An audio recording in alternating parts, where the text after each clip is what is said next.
Good morning, Facebook. Come on in. Please tag and share. Say good morning to me in the comments. We're going to get started here in just one moment. On Twitter. All right, so come on in. Good morning, good morning, good morning. Thank you for joining me this morning. Thank you for joining me on the replay as well. We're going to get started. Welcome to the Money Matters Morning Show, where we talk all things faith, finances, and the freedom of good credit. And I'm your host, Nefateria Robinson, and I'm a certified professional life coach that specializes in personal finance as well as credit. And I'm also an author of this wonderful book, How to Act. Activate your faith, commit to your plan, and take action that will change your life. And if you haven't got your copy, you can get your copy at bit.ly/how2ACT. Good morning to you on Periscope from Ukraine. And that's where you can get that. So I work with amazing professionals just like you. But your only problem is, for whatever reason, you haven't been able to manage your personal finances successfully, and your credit score is not where it wants to be. So I work with you one-on-one to assist you with getting those personal finances in order, as well as getting your credit score where you want it to be, so you can purchase the things that you want and enjoy a life of financial freedom. So today we're talking about tips for repossession. So according to Mayhem Used Car Market Report, they project that in 2017, 1.7 to 1.8 million will be repossessed. Cars will be repossessed. That's a lot. That is definitely a lot. According to Experian, auto repossession stays on your credit report for about 7 years from the original delinquency date. So if you had that kind of trouble, you've had that kind of experience, then just know that it will be impactful on your credit for about 7 years. Now, of course, as time moves on, it will be less impactful, but initially it's gonna hurt. There's no way around it. It's definitely gonna hurt. So, but before you stop making payments and lose that car and anything like that, let's talk about some options that you may have. Good morning to you. Hey, JJ, how are you, hon? Thank you for joining me. Thank you for always tagging and share. I appreciate your support. Basically what happens generally when you stop making those payments, they come and get your vehicle, and what happens is they normally auction that car off for less money, generally probably half the actual financial obligation that you're still responsible for. But that's what I want y'all to know, that even though they may auction off a car that they repossess from you guys, you're still responsible for that overall balance. So say for whatever reason you had an outstanding amounts of $12,000, they sold the car for $6,000, and you still have a balance of $6,000, you will still be responsible for that balance.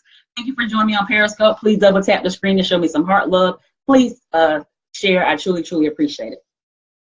Also, you do have an option where you can go and buy it back from the when it goes up for auction, and if you do decide to do that, you also have to pay the repossession fees. But generally, if you've gotten behind for whatever reason, you probably don't have the cash on hand to actually go and buy the car back at the auction. So that's generally not, it's an option, but it's generally not an option for people that for whatever reason, got themselves in a situation where their car is going to have to be repossessed.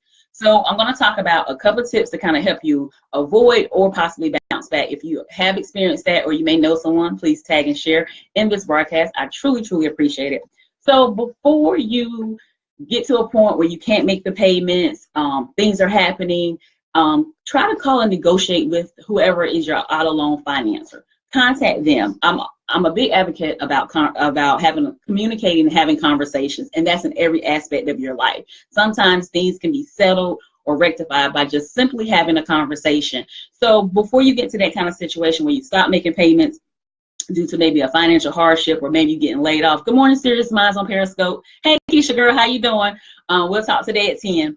So make sure that you contact the finance company and discuss your situations with them. Find out what your options are. They may have a situation where they can possibly extend the loan for you to avoid them having to repossess. Because of course they want you to fulfill that obligation in its entirety. They know if for whatever reason, if they have to repossess it and it has to go to auction, they're only going to get half of the financial obligation. So of course they are more than likely be willing to work with you. So just pick up the phone and have a conversation with your finance company before you stop making your payments and you be in jeopardy of a possible auto repossession.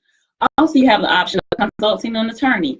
If for whatever reason you purchase a car and you don't feel like the place you purchased it for stood up to their end of the bargain, you feel like they maybe sold you a lemon, or they wasn't truthful in all aspects of the transactions, consult an attorney to see what your rights are, to see what they think about your situation and what happened, and if you have any kind of rights due to the fact that you weren't sold what you were told that you were being sold. So that is another option as well.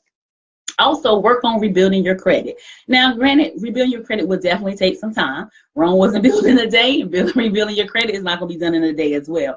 But it is something that you can do. You have the option of possibly getting a secure credit card and going that route and paying those payments on time. Also being timely on the current existing loans that you have or the current credit cards that you have as well.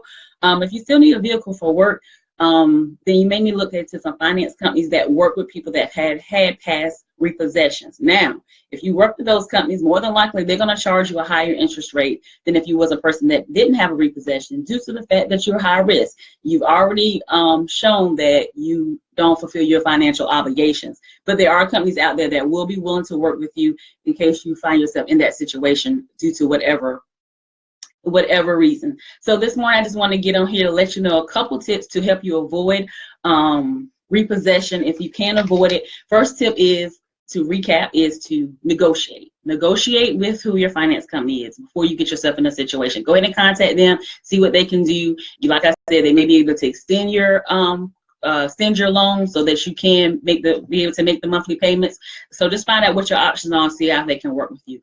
Consult an attorney if for whatever reason you feel like you wasn't given a fair deal as far as what they sold you is not what you actually got. So find out what your options are in that aspect if you have an attorney that you can consult about that. And also just work on rebuilding your credit. You can do that by getting a secure credit card. Make sure you're making timely payments on your current existing loans as well as any credit cards. If for whatever reason you're not a person that is very disciplined in those areas and you need that accountability, you need that one-on-one support, you can schedule a free no obligation consultation at bit.ly/book with Nef. I'm happy to help you, happy to see how I can help you get that credit score where you want it to be, get those finances where you want it to be. Because a lot of times, our dreams are stolen by debt. So you need some assistance in the financial arena. I'm your girl. Reach out to me. You also can DM me if you have a quick question. Also, if you have a question that's a little lengthier than a quick one, you can submit your questions at bit.ly/asknefr. Thank you for my live viewers. Thank you for joining. Please tag and share. And I will see you soon. You can catch me here every weekday morning, Monday through Friday, 9 a.m. Eastern Standard Time on the Money Matters Morning Show, where we talk all things faith, finances, and the freedom of good credit, and sometimes entrepreneurship. Talk to y'all soon. Bye. Thanks for joining.